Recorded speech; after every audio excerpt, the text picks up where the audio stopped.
Hello adventurers. So we're still in social isolation, so none of us can travel and make those sorts of videos. So I got some comments about making a video about what sort of camera gear I use when I'm either on the bike or in the full drive. I have a bit of camera gear, so I'm going to go through it and just show you what I have, what I use, why I use it, where I use it, what sort of shots I can get, and that sort of thing. So feel free to post any questions at the below the video if you want any more specific information, but I'll just run through it and yeah, just a quick video of what I got and what I use. So let's get on with it.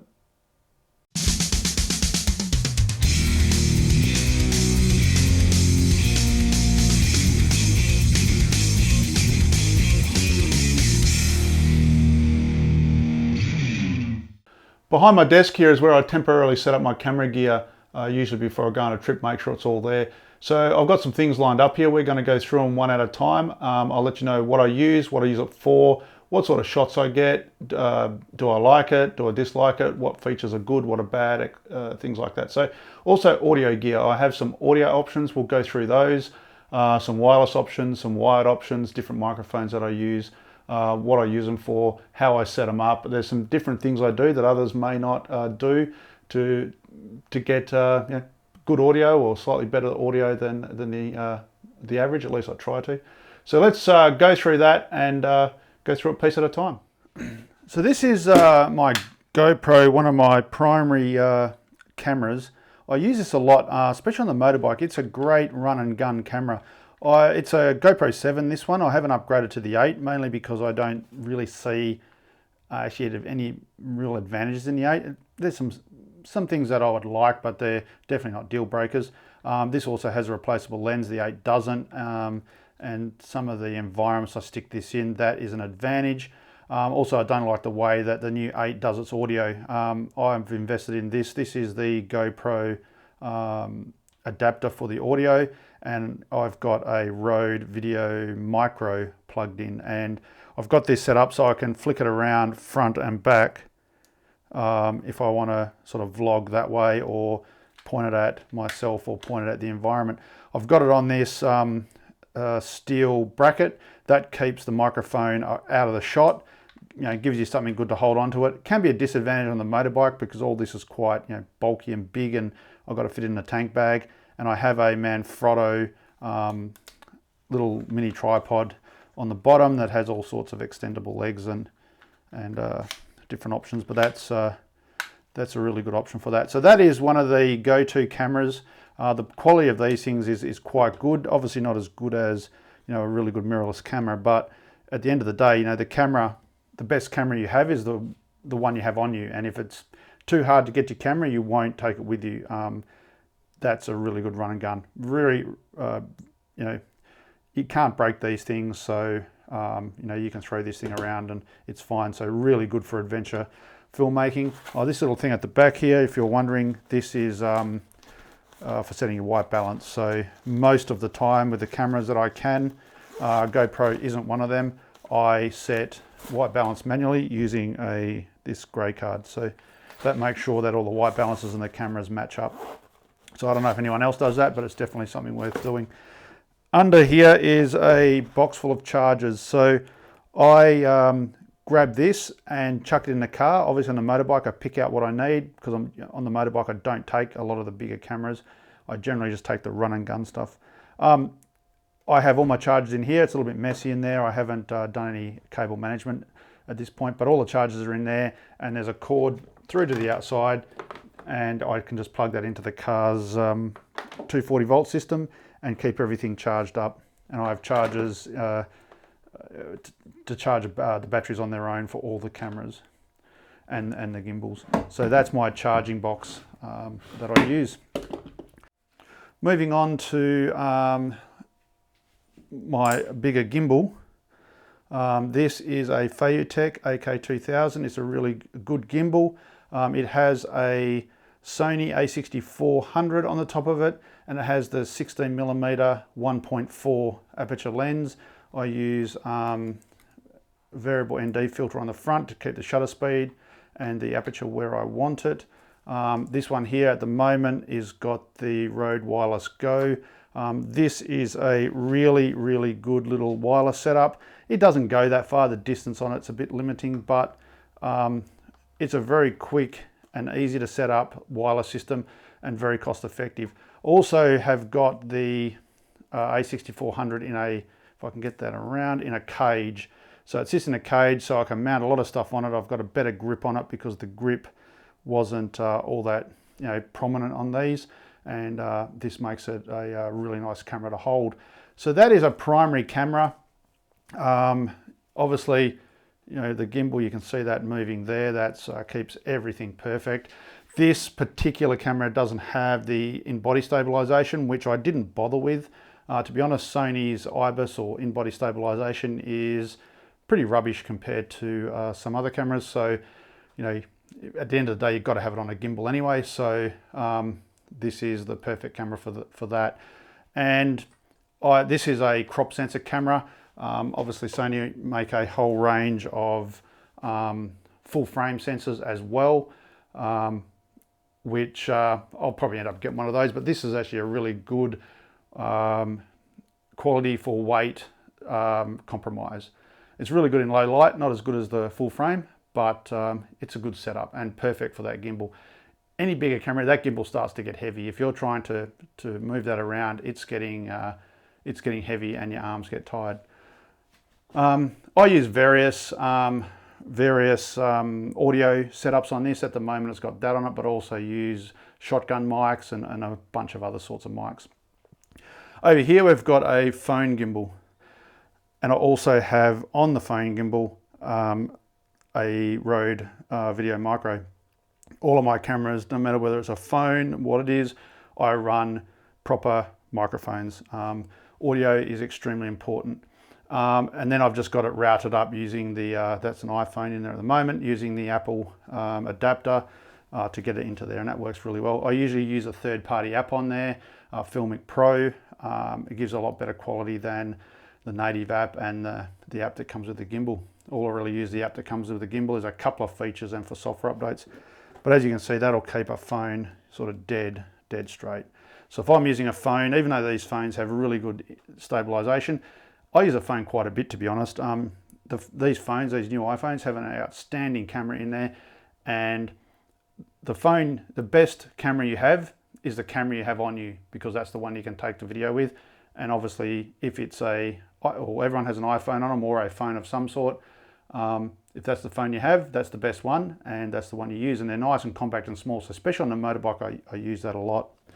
Another camera that I have a few of, I'm obviously filming on one at the minute, but is GoPros. I have, I don't know, must have 5 or 6 of these things now, and they all have their own job to do. This one here is one I clip onto things and sort of do those drive away shots or drive up shots, those sorts of things. So on a motorbike particularly, I just ride up, I just clip that onto a tree, line it up, and then just ride off, or go forward, put on a tree and then ride towards it. I usually don't worry about audio because I'm catching audio on another camera, and it's just sort of B-roll. So that's what that's used for a lot, and it's sort of just really easy to clip onto things. On the outside of vehicles, it tends to move a bit, so it works okay if you're going slow, but not if you're going fast. So that's what I use that one for. Now moving on to the camera bag. So in the camera bag, I have all sorts of things. I don't usually, this is a backpack. It's a 450 Tactic, it says it here, 450 AW Tactic Pro. This is quite a top-end bag. It'll carry everything. I don't tend to carry it anywhere. It's more of a storage sort of bag, but if I did have to backpack somewhere, I would use this bag. So in here, I pretty well have nearly everything that I need. So here's one of the other GoPros. This is actually a 4 that just that does the crappy jobs, like under the car, and if I lose it or run over it, it's not going to matter so much. So that's the 4. In here I have a drone. This is a Mavic Pro, this one. That's the controller. It sits in these clamshells with spare batteries, and it sits in here, and that is always in there. And you can also get access to it from the side. You don't actually have to open up the lid. Bracket to put a GoPro in a gimbal. That goes in the phone gimbal. I have my 360 camera, the one that I broke not that long ago, and some bits and pieces in here. Bits of GoPro stuff, a lens hood, but for For a GoPro, these a light is just about a must. They're just not very good in low light, so I keep a light ready to go for the GoPro when I get into low light. I have another Rode wireless setup here. This is the Video Maker kit, I think they call it. This goes a lot further than the Video Micro. It has a lot better range and it uses normal batteries. So that can be a major advantage if you're stuck out somewhere and you need to film for a long time and you want to be able to swap out batteries and not wait for charging. The Rode goes a long time, but that's always handy. So that sits in there. In here, just more bits and pieces. What have I got in here? Sucker cap for the GoPro, a housing, blower. In here, there's a whole bunch of filters. So filters for the GoPro, ND filters to get the shutter speed down. All sorts of other filters for all the cameras. There's polarizing filters and all sorts in there. What have I got in here? Oh, this is the adventure case housing that I bought after I crashed the 360 camera. So this is what I'm going to use from now on when I put it onto the motorbike. In here I have, I'm using one of them, but I have two HN1s and H1 video voice recorders. So I use those, and I'm using one right now to record this. So I have two of those set up differently, ready to go. In here I have my audio stuff. So that's the video, that's the wireless go bag, and I have some lavalier mics and all the different sorts of cords needed for audio. So this is an interesting cord. This one here, 3.5 mil to two 3.5 mils. And what this is used for is if you want to, each video has stereo tracks, so you have two tracks, so you can record two microphones, two mono microphones into the file. So I'll often run a lavalier mic and a shotgun mic pointing out somewhere else at the same time and mix the audio later. Or if I have two people talking, I will run both wireless mics into here and record at the same time onto the video file. It just saves a lot of time afterwards, not having to sync it all up. So basically one of these goes into the left channel, one goes into the right channel. Pretty neat little thing, I just made that up. Use that quite a bit. For instance, when you're vlogging and you, rather than turn the microphone left and right, you can put this in and actually run a microphone sort of going forwards and a microphone going backwards, one listening to you, one listening to the environment. Pretty cool idea. In here I have a Panasonic. Now you talk about IBIS, the Sony IBIS is rubbish, the Panasonic IBIS is state of the art. There is nothing better than the stabilization in camera in a Panasonic Lumix camera. This is a 4K video camera. Very good camera. I don't use it a lot on the gimbal. I mainly use it in full manual mode, mainly because the focus on these is their Achilles heel. The focus is not good. It's not fast. The Sony, that's why it's on the gimbal. The Sony focus is super fast, super accurate, and for gimbal use, it's perfect. But this is a very good camera. Probably more feature rich than a lot of the Sonys, but it just has that Achilles heel of focus, but it's one of the primary cameras that I use. What else haven't I gone into here? Oh, audio. So this here is actually a Rode. I've got a lot of Rode gear. This is a Rode Video ME, I think they call it. It actually fits into the phone. So like I said, everything that I have has good audio. So even when using the phone, I'm either using a lavalier mic or this boom mic plugged into the lightning connector. So that's what that's for. I then just have a standard mic. That's another Rode mic. This one here relies on the preamps in a camera. It's not a bad microphone. I use it a lot for scratch audio, which is the audio you use in camera to sync up external audio. But that's a really good mic. A little bit prone to interference, but it's pretty good. I also have a, what's this one called? A Video Pro of some description from Rode. So this has built-in preamps. So this is a very good mic. So you can turn down the preamps in the camera, which are usually not that good, and use the Rode preamps in this microphone. So this is one of the main microphones that I use.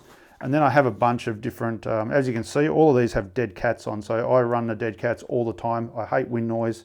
And so I'm always using wind mufflers. And there's a couple of wind mufflers there that I use on the voice recorders and anything else that I need. Even my lavalier mics will often have voice recorders. Voice recorders. A lot of my lavalier mics will often have wind muffs as well.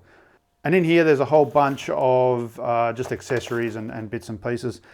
Then I have one other bag which is just all the bits and pieces.